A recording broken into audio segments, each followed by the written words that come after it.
Bienvenue à toutes et à tous dans un nouvel épisode de GPS, Gros Point Sûr, des vidéos qui répondent à toutes les questions qu'on se pose au début de sa vie professionnelle, ou en tout cas juste avant d'y rentrer. Dans cet épisode, on va répondre à THE question que tout le monde s'est posée un jour, comment faire un bon CV qui donne envie de vous recruter. Ok, un CV, vous savez tous à peu près ce que c'est. Une page racontant vos études, vos expériences pro, vos hobbies et 2-3 autres trucs du style votre niveau en langue ou en informatique. Mais savez-vous précisément quoi écrire pour attirer l'attention du recruteur? Comment mettre en valeur votre parcours? En gros, comment faire pour que votre CV soit mis en haut de la pile? Parce qu'il faut savoir qu'un recruteur passe en moyenne une dizaine de secondes à peine à le lire. Oui, vous m'avez bien entendu, quelques secondes seulement. Alors il va falloir être efficace et percutant pour viser juste. Déjà, on commence avec un conseil important, on ne ment pas sur son CV. À part vous faire perdre du temps, ça ne vous apportera rien. Maintenant que c'est dit, intéressons-nous aux infos de base. Ça va peut-être sembler évident pour certains, mais moins pour d'autres, un CV, en France en tout cas, ne dépasse pas une page. Il va donc falloir être synthétique. Enfin, au début de sa vie pro, le problème est surtout d'arriver à remplir cette page. Ensuite, il faut donner un titre à son CV pour montrer d'emblée votre objectif. Je vous conseille d'écrire le métier visé plus vos disponibilités, du style comptable, stage de 6 mois à partir de juin 2021. En faisant ça, vous facilitez le boulot du recruteur. Et dernier conseil de base, personnalisez vos CV avec des mots-clés bien ciblés à l'offre et à l'entreprise. Rentrons maintenant dans le vif du sujet en passant en revue les différentes infos qui doivent apparaître dans votre CV. Tout d'abord, les infos perso. C'est triste à dire, mais les discriminations à l'embauche, ça existe toujours. Alors, autant éviter le problème. On met le strict minimum. Prénom, nom, numéro de téléphone, adresse mail pour être recontacté et c'est tout. Si le permis B est demandé dans l'offre, indiquez-le évidemment. Ensuite vient la question de la photo du CV. La fameuse photo. En France, l'usage est d'en mettre une. Mais attention, on n'est pas sur Insta, donc on évite les dernières photos de vacances à la mer ou les poses artistiques. Fond neutre, tenue correcte, centrée sur le visage et le haut du corps et sourire chaleureux. Au final, un peu comme la photo sur vos papiers d'identité, sauf que cette fois-ci, vous avez le droit de sourire et d'ailleurs, je vous le recommande.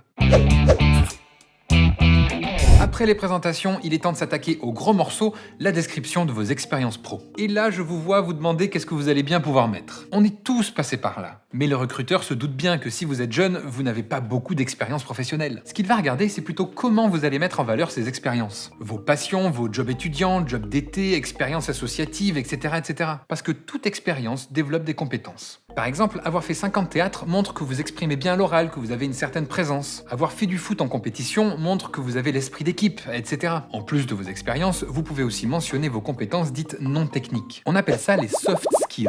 Elles vous permettent de mettre en avant tout un tas d'aptitudes utiles pour ce poste, comme par exemple votre empathie, votre rigueur ou tout un tas de trucs. Et pour présenter vos expériences pro, il faut commencer de la plus récente à la plus ancienne. D'un côté, indiquez l'intitulé du poste, la durée, le lieu de la mission, et de l'autre, écrivez en 2-3 points les principales missions exercées de manière chiffrée. Par exemple, prendre les commandes de 100 clients par jour. Verbe d'action, chiffre, c'est du concret, ça parle au recruteur. Pour savoir quoi indiquer, demandez-vous qu'est-ce que j'ai pu faire et qu'est-ce qui est demandé dans ce job. Quelles sont les compétences qui correspondent à l'offre. Imaginez que le CV est une interaction, un dialogue entre vous et le recruteur. Petit tips supplémentaire. Pour bien comprendre ce qui est attendu dans chaque job, un moyen simple et efficace, c'est de lire les fiches métiers sur internet et d'en noter tous les mots-clés. D'ailleurs, en parlant de mots-clés, on sous-estime largement leur importance. Pourquoi ? Parce qu'aujourd'hui, les CV sont parfois scannés par le recruteur à la recherche de mots spécifiques, comme par exemple marketing ou pack office. Après les expériences, attaquons la formation.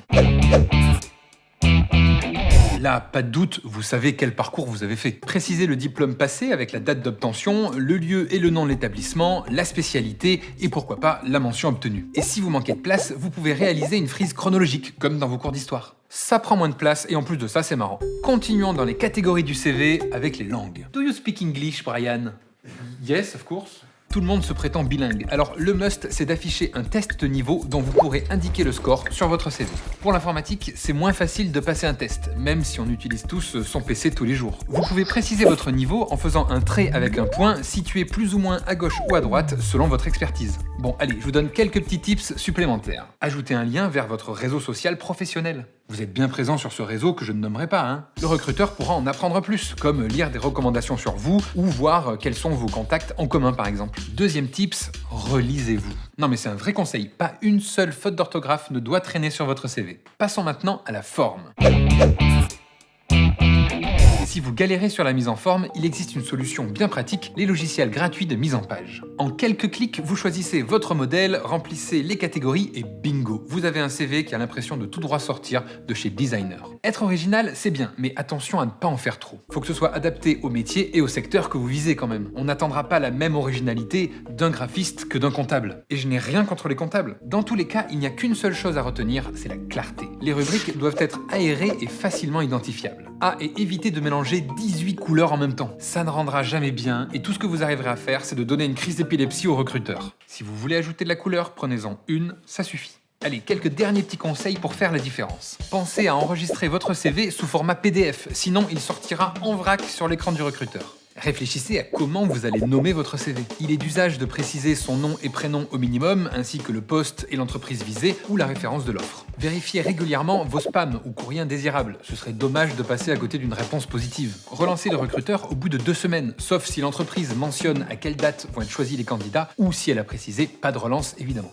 Bon, j'imagine que vous n'allez pas envoyer qu'un seul CV et vous voyez le risque venir, ne plus savoir à qui et quand on l'a envoyé. Face à cela, pas besoin de faire compliqué. Un simple tableau sur ordinateur avec les informations principales de vos candidatures suffit. En un coup d'œil, vous verrez quand et qui relancer. Enfin, je vous donne un dernier petit conseil perso parce que j'ai déjà eu le problème, enregistrez l'offre d'emploi sur votre ordinateur. Et oui, aujourd'hui l'offre est visible sur le site de recrutement, mais d'ici quelques semaines, il y a une forte probabilité qu'elle disparaisse. Ça y est, on a fait le tour du CV, et bien sûr du bon CV. En tout cas, s'il y a 3 conseils à retenir, ce serait bien identifier les compétences qu'on a acquises pendant ses études, ses hobbies et bien sûr ses expériences pro. Stage, alternance, job étudiant, pas besoin de s'arracher les cheveux sur la mise en page du CV. Pensez aux logiciels gratuits en ligne vous proposant des modèles originaux à remplir. Et personnalisez toujours votre CV en fonction de votre cible pour matcher avec le recruteur. Voilà, c'est tout pour cet épisode de GPS, gros point sûr. Et moi je vous dis à très vite pour un prochain épisode. Et vous, c'est quoi votre définition d'un bon CV? Donnez vos conseils en commentaire. Pensez à vous abonner à notre chaîne pour découvrir toutes nos vidéos et trouver les réponses à toutes les questions qu'on se pose au début de sa vie professionnelle.